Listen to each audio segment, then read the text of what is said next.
السلام علیکم. آج کی ہماری ڈسکشن جو ہے وہ انفرنس کے بارے میں ہے کہ انفرنس کیا ہوتا ہے، اس کے بارے میں آج ہم پڑھیں گے اور اس کی مزید جو مختلف پارٹس ہیں یا آپریشنز ہیں اس کے بارے میں ہم بات کریں گے. انفرنس جیسا کہ ہم اس کو لاجک میں کہتے ہیں، اردو میں اندازہ لگانا. تو انفرنس کا مطلب ادھر یہ ہے کہ جب ہم کوئی پروسیس ایسا کرتے ہیں کہ کسی پریمائس میں سے ہم کوئی کنکلوژن نکالتے ہیں تو اس کو انفرنس کہا جاتا ہے. اب انفرنس جو ہے وہ دو چیزوں پہ بیس کرتا ہے بیسیکلی. ایک تو وہ ہے جو کہ گیون انوائرمنٹ ہوتی ہے، اور دوسرا جو ہے وہ آپ کو ایکسپیرینس ہوتا ہے جس کے بیس پہ آپ کوئی کنکلوژن نکالنے کی کوشش کرتے ہیں.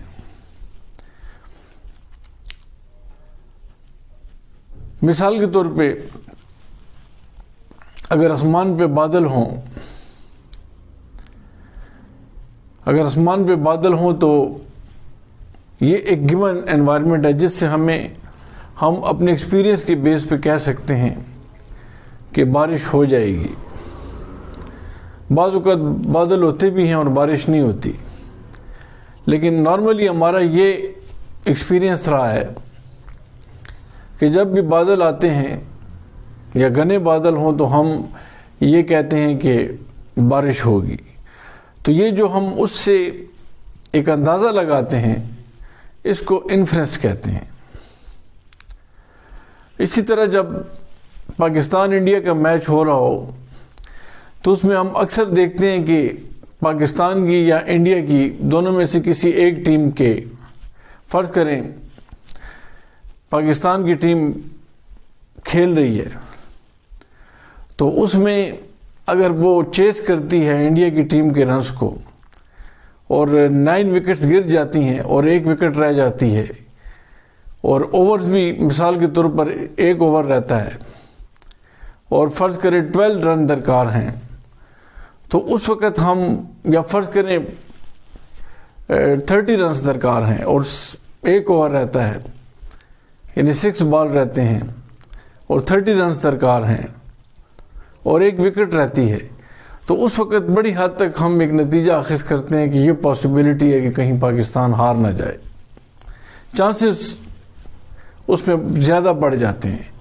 تو ہم اپنے ایکسپیرینس کے بیس پہ کہتے ہیں کیونکہ 9 وکٹ اگلا کھلاڑی ہو سکتا ہے بہتر نہ کھیل پائے اور وہ اوور ضائع کر دے اور اس طرح کنسرن ٹیم جو ہے وہ ہار جائے.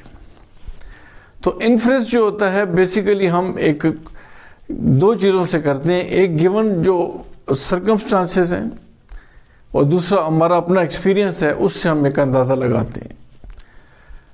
اسی طرح بعض اوقات آپ نے ریڈنگ کی ہوگی. جب آپ ریڈنگ کرتے ہیں تو ریڈنگ میں بہت سی چیزیں آپ کو دی ہوتی ہیں، لیکن بعض اوقات بعض چیزوں کا آپ کو ریڈنگ میں نہیں بتایا جاتا، لیکن اس سے آپ ایک انفرنس ڈرا کرتے ہیں اور اس کے بیس پہ پھر کنکلوژن نکالتے ہیں کہ یہ اس طرح ہوگا. تو یہ جو فورکاسٹنگ ہوتی ہے یہ بھی انفرنس کے بیس پہ ہوتی ہے. ایک تو گیون سرکمسٹانسز ہوتا ہے، جیسے مثال کے طور پر اگر ہم کہتے ہیں کہ اکنامک حالات ٹھیک نہیں ہیں، لوگوں کا پرچیزنگ پاور گر چکا ہے، لوگ زیادہ خریداری نہیں کر سکتے ہیں، اس وجہ سے کمپنیز کی سیل جو ہے وہ ڈکلائن کر جائے گی. کیونکہ گیون سرکمسٹانسز یہ ہیں کہ ایسا جب بھی ہوا ہے کہ جب مہنگائی بڑھ جاتی ہے، انفلیشنری پریشر زیادہ ہو جاتا ہے، مہنگائی بڑھ جاتی ہے، تو لوگوں کا پرچیزنگ پاور جو ہے وہ گر جاتا ہے، تو کمپنی کی سیل ڈکلائن کرتی ہے کیونکہ لوگ پرچیز نہیں کر سکتے. تو ہم پاس کے حالات کو دیکھتے ہوئے جو کرنٹ پوزیشن ہے اس کے بارے میں ہم فورکاسٹنگ کر سکتے ہیں کہ آنے والے مہینے میں، کیونکہ اس مہینے مہنگائی زیادہ ہو گئی ہے، تو آنے والا جو مہینہ آگے آئے گا اس میں پاسبلٹی ہے کہ ہماری سیل جو ہے وہ ڈکلائن کر جائے، کم ہو جائے، کیونکہ لوگ چیزیں خرید نہیں سکتے، مہنگی ہیں. تو اس سے ہم نے یہ اندازہ ایک لگایا، اس کو انفرنس کہتے ہیں۔ اب جہاں تک ہم فردر اس کی بات کرتے ہیں تو یہاں پر یہ انفرنس جو ہم کرتے ہیں دونوں میں، انفرنس جو ہے یہ بیسیکلی دونوں میں ہے، ہمارے پاس ڈیڈکٹیو لاجک میں بھی ہے، ہم ڈیڈکٹیو لاجک کی بات کرتے ہیں، ڈیڈکٹیو اور انڈکٹیو، یہ ہمارے پاس دو قسم کی آرگومنٹس ہوتی ہیں، ایک ڈیڈکٹیو آرگومنٹ ہے اور دوسری جو ہے وہ انڈکٹیو ہے۔ ڈیڈکٹیو آرگومنٹس کے بارے میں میرے پچھلے لیکچرز موجود ہیں، انڈکٹیو دونوں کے بارے میں۔ بہرحال ایک ریکیپ آپ کو دینا چاہوں گا کہ ڈیڈکٹیو سے مراد یہ ہے کہ جب ہم ایک جنرل فینومینا سے ایک اسپیسیفک فینومینا کی طرف جاتے ہیں، یعنی ڈیڈکٹیو آرگومنٹ سے مراد یہ ہے کہ جب ہم ایک جنرل انوائرمنٹ سے ایک اسپیسیفک انوائرمنٹ کی طرف جاتے ہیں، جیسے میں آسان لفظوں میں یوں کہہ سکتا ہوں کہ یہ آپ جانتے ہیں کہ آل پلینٹس ریوالو اراؤنڈ دا سن، تمام جتنے بھی سیارے ہیں وہ سورج کے گرد گھومتے ہیں، گردش کرتے ہیں۔ یہ ایک جنرل پرسپشن ہے، جنرل آئیڈیا ہے، اور یہ بات ہے بھی سچ بھی کہ آل پلینٹس ریوالو اراؤنڈ دا سن۔ تو جب ہم نے یہ ایک پریمائس لیا تو ہمارا کنکلوژن ادھر کیا آ گیا کہ زمین چونکہ ایک پلینٹ ہے، اسی لیے زمین جو ہے وہ سورج کے گرد گردش کرتی ہے۔ تو ہمارا یعنی ہر وہ سیارہ، جس طرح مرکری ہے، ہمارے جو ہے نیپچون ہے، باقی جتنے بھی اسٹارز ہیں، باقی جتنے پلینٹس ہیں، وہ تمام سورج کے گرد گردش کرتے ہیں۔ تو ہم ایز اے ہول جب کہتے ہیں، بحیثیت مجموعی سب کو دیکھ کے کہتے ہیں کہ سیارے سورج کے گرد گردش کرتے ہیں، تو ہم اس سے یہ کنکلوژن نکالتے ہیں کہ زمین چونکہ ایک سیارہ ہے تو یہ بھی سورج کے گرد گردش کرتی ہے۔ تو یہ فرام جنرل ٹو اسپیسیفک چلے گئے، تو اس کو ہم ڈیڈکٹیو آرگومنٹ کہتے ہیں۔ اور انڈکٹیو آرگومنٹ اس کے الٹ ہے کہ ہم from particular point to general environment جاتے ہیں۔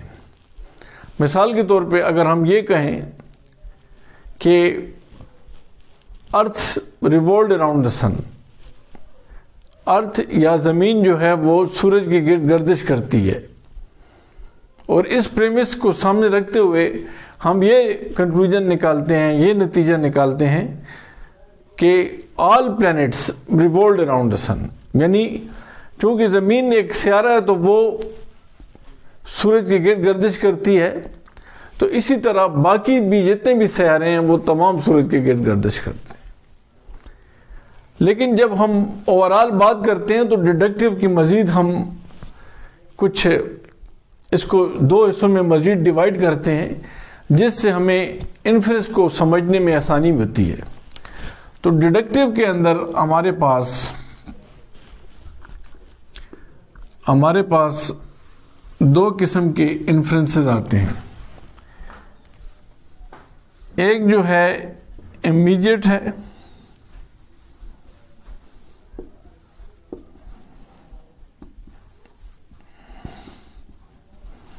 اس کو امیڈیٹ انفرنس کہتے ہیں، اور دوسرے کو ہم کہتے ہیں میڈیٹ انفرنس۔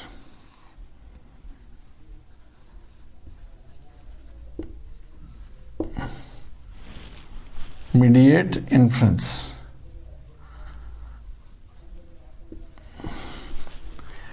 یہ امیڈیٹ انفرنس ہے اور یہ میڈیٹ انفرنس ہے۔ ڈیڈکٹیو کی بات ہم کر رہے ہیں صرف۔ اب ڈیڈکٹیو کے اندر جو امیڈیٹ انفرنس ہے وہ کیا ہوتا ہے اور میڈیٹ انفرنس کیا ہوتا ہے؟ امیڈیٹ انفرنس سے مراد وہ انفرنس ہے جو کہ ایک پریمیسز سے اخذ کیا جاتا ہے، ایک پریمس سے لیا جاتا ہے، یعنی جب ایک کنکلوژن کو صرف ایک ہی پریمائس سپورٹ کرے تو اس کو ہم کہتے ہیں امیڈیٹ انفرنس۔ تو اس کے لیے ایک سمپل اگزامپل ہم لے سکتے ہیں کہ فرض کریں ہم کہتے ہیں کہ mister A is suffering from fever.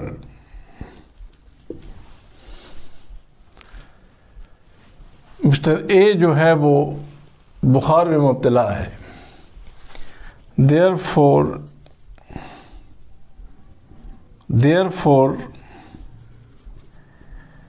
Mr. A is not able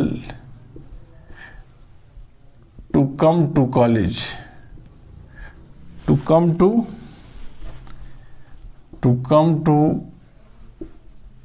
college یا اسکول یا یونیورسٹی. اب میں نے کیا لکھا ہے؟ Mister A suffering from fever. یہ پریمائس ہے, یہ ایویڈنس ہے کہ مسٹر اے بیمار ہے. Therefore اس لیے mister A is not able to come to college, mister A college نہیں آ سکا. تو ایک پریمائس جو ہے وہ ایک کنکلوژن کو سپورٹ کر رہا ہے. تو کنکلوژن کیا ہوتا ہے؟ کنکلوژن جو ہے وہ ریزلٹ ہوتا ہے جو انفرنس کے بیس پہ ہم نکالتے ہیں کہ کس وجہ سے مسٹر اے نہیں آ سکا. اب ظاہری بات ہے یہ پروپوزیشنز ہیں.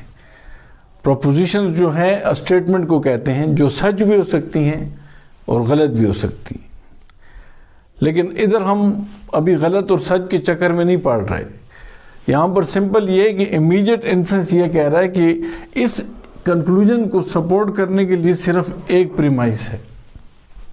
آپ اور بھی ایگزامپل لے سکتے ہیں, جس طرح فار ایگزامپل ہم آسان لفظوں میں کہہ سکتے ہیں کہ fish is rich in calcium. ہم ایک اور اس کی پریمائس اور کنکلوژن لے سکتے ہیں جس کے بیس پہ ہم اس آئیڈیا کو آسانی سے سمجھ سکتے ہیں.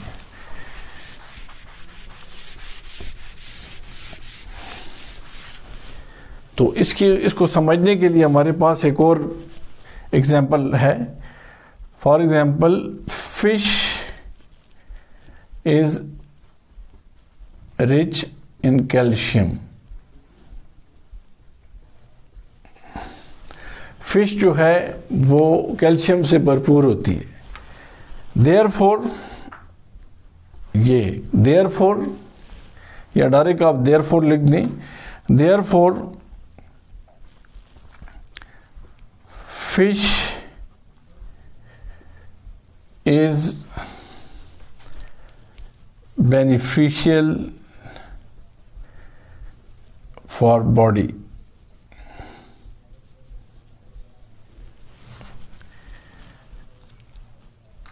Fish is beneficial for body. Fish is rich in calcium.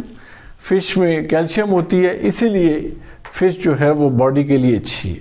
تو ایک پریمس جو ہے وہ کس کو سپورٹ کر رہا ہے؟ کنکلوژن کو سپورٹ کر رہا ہے. یعنی پریمس جو ہوتا ہے وہ ایویڈنس ہوتا ہے جو کہ کنکلوژن کو سپورٹ کر رہا ہے. تو اس سے ظاہر یہ ہوا کہ ہمارے پاس کہ امیڈیٹ انفرنس جو ہے اس کے اندر ایک پریمائس ہوتا ہے اور اس کے اندر جو ہے وہ ایک ہمارے پاس اس سے کنکلوژن ہم ڈرائیو کرتے ہیں. لیکن جو میڈیٹ ہوتا ہے, میڈیٹ کے اندر بیسیکلی دو پریمائس ہوتے ہیں اور ایک کنکلوژن ہوتا ہے. اس کو ذرا سمجھنے کی ضرورت ہے. فار ایگزامپل لیکن میڈیٹ کے اندر دو پریمائس سے زیادہ بھی ہو سکتے ہیں. مثال کے طور پہ اگر ہم ادھر لے لیں کہ Paris is in France, Paris France میں ہے, فرانس کا دارالخلافہ ہے. اسی طرح France is in Europe, France is in Europe. France جو ہے وہ یورپ کے کانٹیننٹ میں ہے. تو ہم ادھر کہہ سکتے ہیں کہ therefore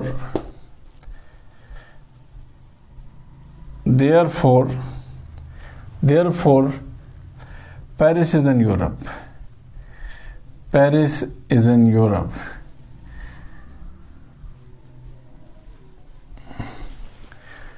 اس کو کیا کہیں گے ہم؟ Paris is in Europe. یعنی اس میں دو پریمائس آ گئے ہیں اور ایک کنکلوژن، یعنی کنکلوژن کے لیے دو پریمائس اس کو سپورٹ کر رہے ہیں. پہلا کون سا ہے؟ One, Paris is in France. Paris France میں ہے، فرانس کا دارالحکومت ہے. France is in Europe. France جو ہے وہ یورپ میں ہے، براعظم یورپ میں آباد ہے فرانس. اسی لیے there for Paris is in Europe. Paris بھی پھر آٹومیٹیکلی یورپ میں ہی آتا ہے جب فرانس اس کا، یعنی مین لینڈ فرانس جو ہے وہ یورپ میں ہے، تو فرانس کا دارالحکومت بھی پھر یورپ میں آتا ہے. تو یعنی ان دو کمپاؤنڈ پریمیسز سے ہم نے ایک کنکلوژن نکالا. یہ P1 ہے، یہ P2 ہے، اور یہ کنکلوژن ہے C. تو یہ ہمارے پاس ایک کنکلوژن ان کے دو پہ آیا.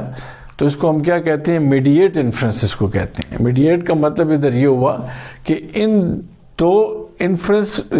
دو پریمائسز میں جو میڈیٹ کر رہا ہے، یہ مطلب ہے ایک پریمائس ان کو میڈیٹ کر رہا ہے، ہیلپ کر رہا ہے. تو ان پہلے پریمائس اور کنکلوژن کے درمیان یہ درمیان والا پریمائس اس کی ہیلپ کر رہا ہے. تو اس کو ہم کیا کہتے ہیں؟ میڈیٹ انفرنس کہتے ہیں. اس کو کیا کہتے ہیں؟ میڈیٹ انفرنس کہتے ہیں. اور اس کو کہتے ہیں کیٹیگوریکل سیلوجزم بھی کہتے ہیں. یہ سیلوجسٹک اپروچ ہے جس پہ ہم فردر مزید بھی ڈسکس کریں گے. سیلوجسٹک اپروچ کیا ہوتی ہے؟ جس میں دو پریمائس ایک کنکلوژن کو سپورٹ کرتے ہیں یا ان سے ایک کنکلوژن نکالا جاتا ہے. تو ہم ادھر کیا لکھیں گے؟ سمپل سا کہ اس کے دو حصے ہیں میڈیٹ انفرنس کے. ایک جو ہے سیلوجسٹک ہوتا ہے، سیلوجسٹک ہے، اور دوسرا جو ہے وہ نان سیلوجسٹک ہے. جس میں نان سیلوجسٹک کیا ہوتا ہے؟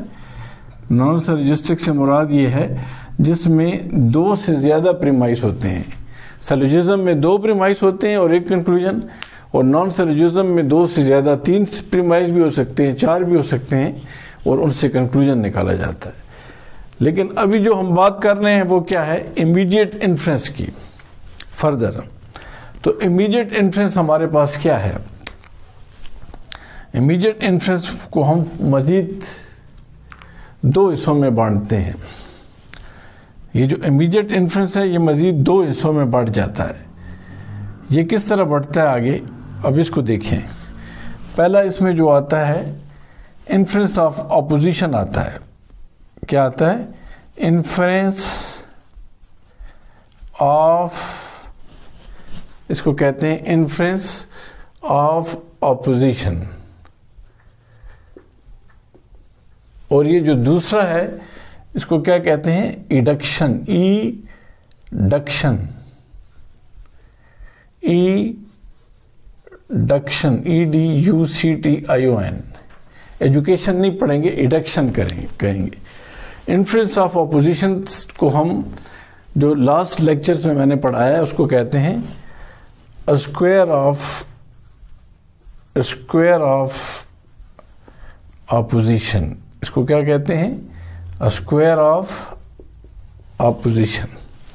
ایڈکشن کی طرف آتے ہیں. اسکوائر آف اپوزیشن کا ریکیپ تھوڑا سا سمجھا دوں آپ کو.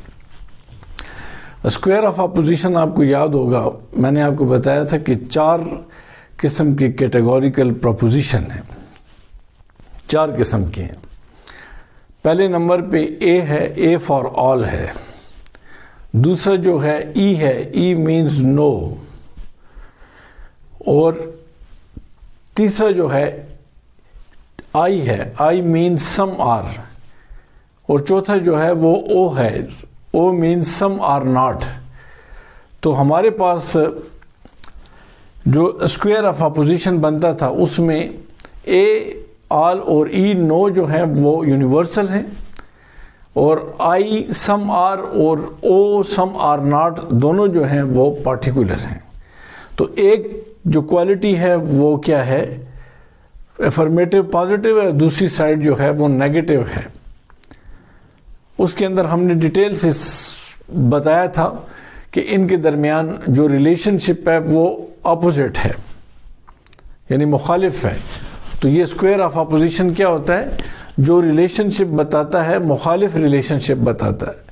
تو یہ ہم ڈسکس کر چکے ہیں، میری لاسٹ پریویس ویڈیوز میں آپ دیکھ سکتے ہیں، میں نے لنک دیا ہوا ہے میرے چینل پہ ہے، اس میں آپ ویڈیوز میں جا کے آپ دیکھ سکتے ہیں، اس میں پراپرلی میں نے ایکسپلینیشن اس کی دی ہوئی ہے، تو آئی تھنک کہ اس کی ضرورت نہیں ہے ادھر ایکسپلین کرنے کی دوبارہ، وہ ایک نظر آپ دیکھ لیں، میں البتہ اس کے ڈسکرپشن میں اس کا لنک دوبارہ آپ کو دے دوں گا۔ لیکن ابھی جو ہم بات کرتے ہیں فردر، وہ فی الحال اس میں جو ہے وہ ایڈکشن کی بات کرتے ہیں تھوڑا، اور پھر اس کو ڈیٹیل سے اگلی کلاسز میں سمجھیں گے، اور اس کے بعد پھر میڈیٹ جو ہے سیلوجزم ہے اس پہ فل ہماری ڈسکشن ہے، لیکچرز ہیں وہ بھی آگے آئیں گے، کیونکہ ایک ہی کلاس میں اس کو ختم نہیں کیا جا سکتا، اس کو پراپرلی سمجھنا ہے۔ تو ایڈکشن کے فردر 3 آپریشنز ہیں، ایڈکشن کے فردر 3 آپریشنز ہیں، اس کو ہم کہتے ہیں conversion,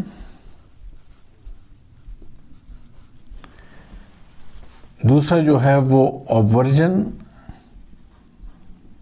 conversion CONVERSION، conversion, آبورژن OBVERSION، آبورژن، اور لاسٹ ون اس میں جو ہے وہ آپریشن وہ کانٹرا پوزیشن ہے، کانٹرا پوزیشن ہے، کانٹرا پوزیشن ہے۔ اب کنورژن کیا ہے، آبورژن کیا ہے، اور کانٹرا پوزیشن کیا ہے،